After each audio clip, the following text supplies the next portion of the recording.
অনেকেই বলে ছি এগুলো কেউ খায় নাকি, আমার কিন্তু বেশ লাগে। বাইরের ওয়েদারটা দেখে আজকে মাকে বললাম আজ রাতের ডিনারটা না হয় আমি বানাচ্ছি। চটপট গ্যাসের মধ্যে একটা কড়াই বসিয়ে ওপর থেকে সামান্য একটু সর্ষের তেল দিয়ে দিলাম তেলটা গরম হওয়ার জন্য।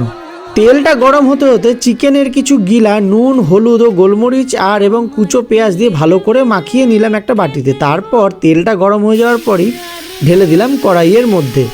গ্যাসের ফ্লেমটাকে মিডিয়াম করে সামান্য কিছুক্ষণ নাড়াচাড়া করে নেওয়ার পর জলটা ছেড়ে যাওয়ার পরেই ওপর থেকে দিয়ে দেবো বানিয়ে রাখা আদা, রসুন ও লঙ্কার পেস্ট। এরপর সামান্য টেস্ট ও কালারের জন্য আমি সয়া সস আর টমেটো সস অ্যাড করেছিলাম এটার মধ্যে। এইবার লো টু মিডিয়াম ফ্লেমে বেশ কিছুক্ষণ সামান্য জল দিয়ে কষাতে থাকতে হবে ব্যাপারটাকে। সামান্য জল এই কারণেই দিতে বললাম, না হলে ব্যাপারটা শক্ত হয়ে যাবে, সেদ্ধ হবে না ভেতর থেকে। খুবই সাধারণভাবে বানিয়ে ফেলা হলো একটা অসাধারণ খাবার। এটা তোমরা রুটি, ভাত যে কোনো কিছুর সাথেই খেতে পারো।